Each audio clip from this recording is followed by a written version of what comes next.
Ah, yes. The quest for the perfect composite. Pretty in the anterior, holds up and is sturdy in the posterior. I don't know, what are you using these days? If you're like most dentists, you have a couple of different composites, and that just becomes a bit of a hassle to keep track of that inventory. Well, I caught up with Dr. John Fluke to see what he's using these days. So, tell me why are we here? Why have we gathered here today? UltraDent has brought to market a new composite called Mosaic, and it's one of these that they've been working on for a while. It's a product that they are very, very proud of to finally release it.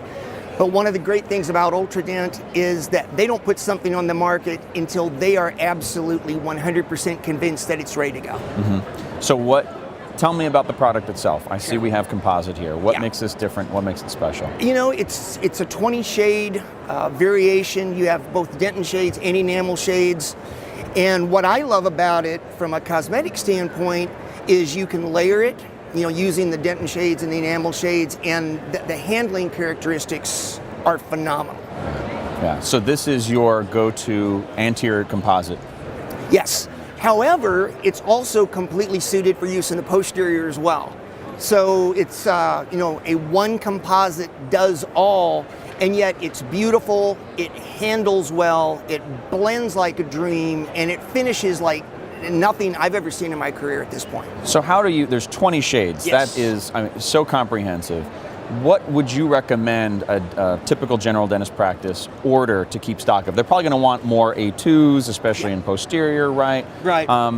This is something you get a whole nice kit of and organize, so you can you can do it either way. You can do it with the kit, or you can do it with just, you know, a few standard shades to start off with and then sort of build on that. Or if you're somebody that really stays mainly in the, you know, A2, A3, A3.5 range, then you can just stick with that without having to make the investment and buy the shades that maybe you wouldn't use. And that's always been one of my big critiques is, here, buy the suitcase with 417 shades, and by the way, 415 of them you'll never use, you know. And so I like the fact that you've got the ability to limit yourself with this a lot. Oh, that's fantastic. So I see it comes with compules, right? That's fantastic. And syringes. And syringe. What do you use? I love the compules. Yeah. I'm a warmer guy, and so I warm them before I put them in place, although this doesn't really require that much. One of the things that I really love about the way they've designed it is it handles very, very well. It's creamy, it's easy to sculpt and kind of move across the face of the tooth. It doesn't stick to your instrument. It has kind of a handling, sort of like maybe cake icing would be a good way to describe it. Okay, so tell me more about that. I love that description, cake icing. So you find with your favorite composite instrument, you don't have to dip back into the bonding agent as much to get it to not stick? Yeah, it's one of those where you put it, and it also doesn't slump much, so you put it where you want it and it stays, but then if you want to tease it over a little bit, maybe you're working and you look and you're like, oh, I've got that one little area on the margin where I didn't quite cover it. Well, you can just sort of tease it down with some type of a bladed instrument, and you don't pull the whole thing downward like an avalanche. It pretty much stays where it's put, but you can then close that little gap with some gentle pressure. Awesome. Yeah, the other thing that I really like is the shade guide, which is literally in a flexible little, it almost feels like something that Rubbermaid maybe would make. And then all of these individual pieces will come out and they're actually made out of the material. Oh, that's fantastic. You get a true representation of your shade guide. Exactly. And like I said, I love the flexibility of this. You know, it's easy to clean. And the fact that you can see it all and the way it's all organized and lined up gives you exactly what you need, and you know where everything is. So, I mean, I've never seen a shade guide built like this before. And so I always want people to know about it. I love the way the shade guide works. It looks snug. You're not going to have loose tabs flying all over the place. No, I mean, that's definitely something that, you're not going to have things dropping out, hitting the floor and crawling around and looking for them later, or trying to clean them off in the middle of a procedure. Fantastic. Okay, so I'm about to open this up for the first time. What should I expect in terms of handability?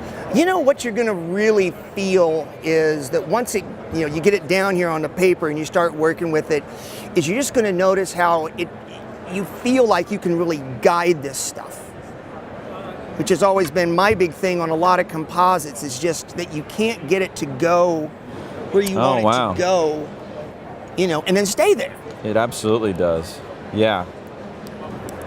In fact, I humorously make the comment that, in my career, it always, you always want a perfect material like that. And then the first time you use it in the mouth, you put it in, and then you touch it, and you pick up your instrument, and it's like a wax pattern. It's like, how did that all get?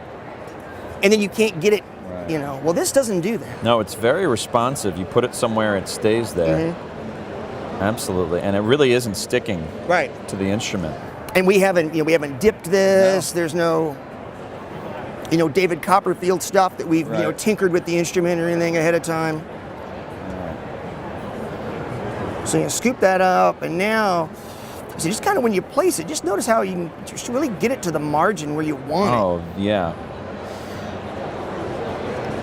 Absolutely. I would imagine this can reduce some excess and flash when you can really feel where it's going, and you put it somewhere, it stays there, it's not being dragged along over. And one of the things that I like to use is an acorn carver, and I'll get down in there, and you can really, put some good anatomy in there. And then once again, you get your grooves in there with an instrument, but they stay. You don't put it to, you don't get your anatomy and then it hangs on the instrument and you pick it up and everything comes with you and you've just ruined all that. It is the furthest thing from runny, that is for sure. Yeah. And you're absolutely right. I feel like I'm getting that secondary, tertiary anatomy even just with a hand instrument. I don't have to say, all right, let me just put it in there and then I'll take a finishing burr and put in all that anatomy. I can do it right here, right now.